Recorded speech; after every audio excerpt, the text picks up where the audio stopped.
Nasceu em 1º de setembro de 1886, na fazenda de São Bernardo, em Capivari, no interior de São Paulo. De lar fisiocrata, patriarcal, autoritário e legítimo representante da potente oligarquia cafeeira paulista.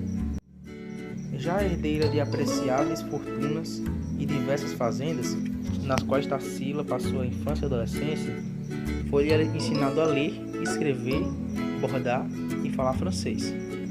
O lazer se dividia entre o piano, passeios campestres e a pesquisa minuciosa nos números e volumes da biblioteca paterna.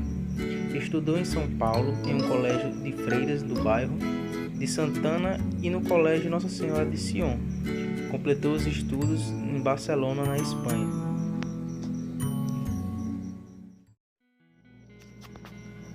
Em 1926, casou-se com Oswaldo de Andrade em Aute, e no mesmo ano realizou sua primeira exposição individual na Galeria Percier, em Paris. Em 1930, Oswaldo de Andrade separou-se de Tarsila porque decidiu se casar com a revolucionária Patrícia Galvão, conhecida como Pagô. Tarsila sofreu demais com a separação e com a perda das fazendas, o que a levou a entregar-se ainda mais ao trabalho no mundo artístico. Conseguiu o cargo de conservadora da Pinacoteca do Estado de São Paulo e deu início à organização de catálogo da coleção do primeiro Museu de Artes Paulista. Porém, com o advento da ditadura de Getúlio Vargas e a queda de Júlio Prestes, perdeu o cargo em 1931. Tarsila vendeu alguns quadros de sua coleção particular para poder viajar à União Soviética com seu novo marido, o psiquiatra paraibano Dr. Osório César, que a ajudaria a se adaptar-se às diferentes formas de pensamento político e social. O casal viajou a Moscou, Leningrado, Odessa, Constantinopla, Belgrado e Berlim. Por fim, Paris, onde Tarsila sensibilizou-se com os problemas da classe operária.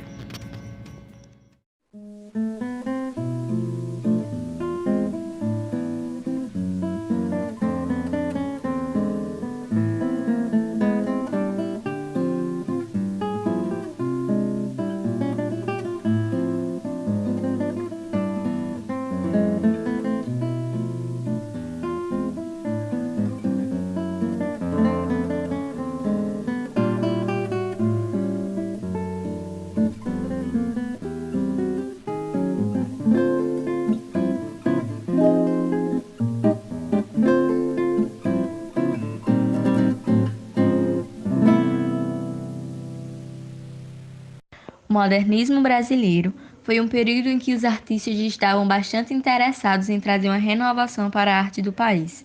Buscando inspiração nas vanguardas europeias, eles produziram obras que dialogavam com a cultura nacional e quebravam os padrões estéticos até então vigentes. Um dos grandes nomes do período foi Tarsila do Amaral, uma figura decisiva na consolidação dessa vertente artística no Brasil. Agora, citarei 10 importantes obras modernistas de Tarsila que irei apresentar por ordem cronológica. Primeira obra, A Negra, 1923. No trabalho A Negra, Tarsila expõe a figura de uma mulher com traços bem marcados, mãos e pés grandes e cabeça pequena. Além disso, a artista explora elementos cubistas ao fundo.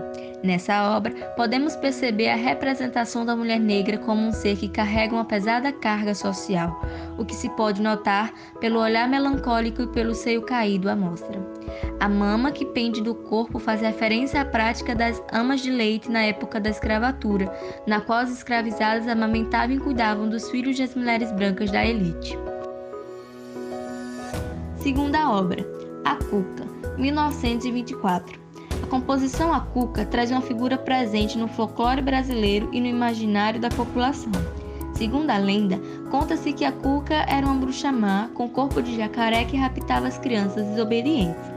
Pintado em cores vibrantes e tropicais, a tela remete à infância, exibe alguns animais e a natureza viva. Pertence à fase modernista pau-brasil, que antecede o movimento antropofágico. Terceira obra, São Paulo, Gazo, 1924. A obra São Paulo Gazo também integra a fase Pau-Brasil de Tarsila, sendo um dos marcos do período. Nessa fase, a artista explora elementos urbanos e a modernização das cidades em contraste com as paisagens tropicais e a valorização da fauna e flora. De acordo com o historiador e artista Carlos Ilho, em trabalhos como esse, Tarsila situa a percepção do Brasil a partir da ótica aberta pela industrialização.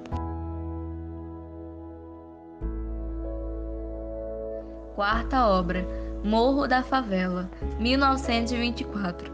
Morro da Favela pertence ao período Pau-Brasil.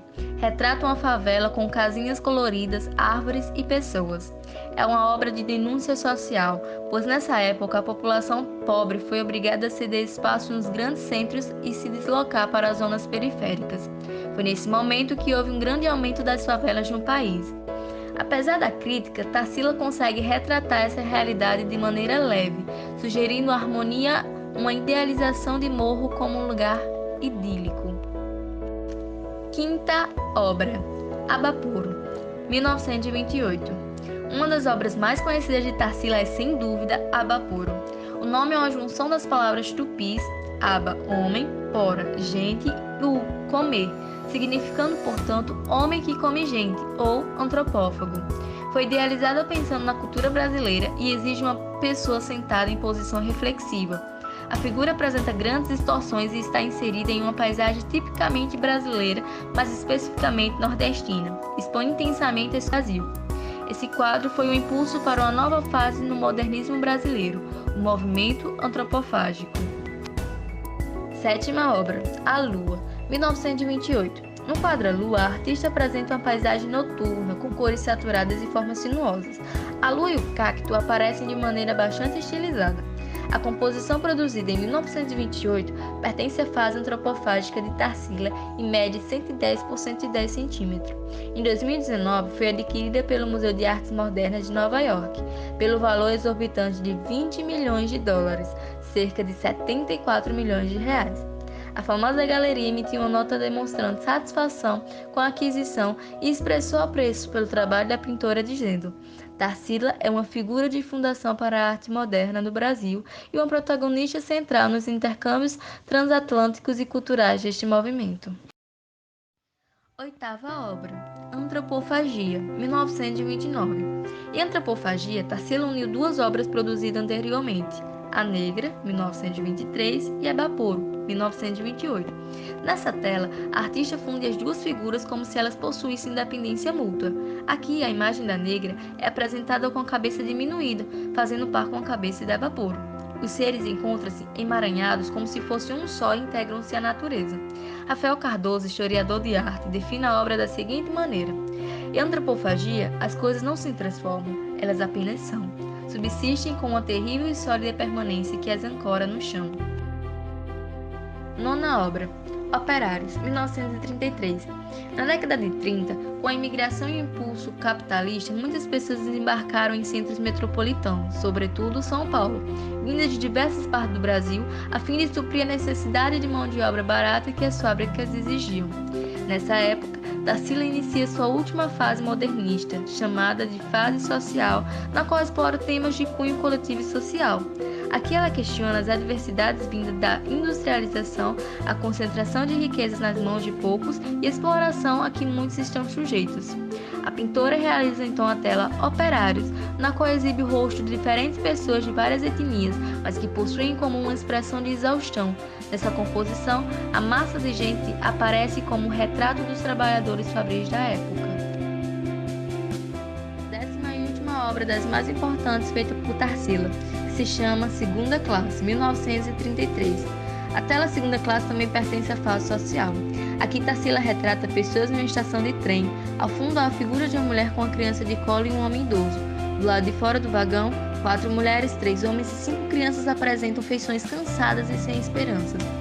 A cena retrata uma realidade muito comum no período, o êxodo rural, que é a imigração do campo para as cidades de indivíduos que partem em busca de melhores condições de vida e oportunidades. As cores escolhidas na composição são acinzentadas e não têm mais a intensidade e vida das outras fases modernistas da pintora.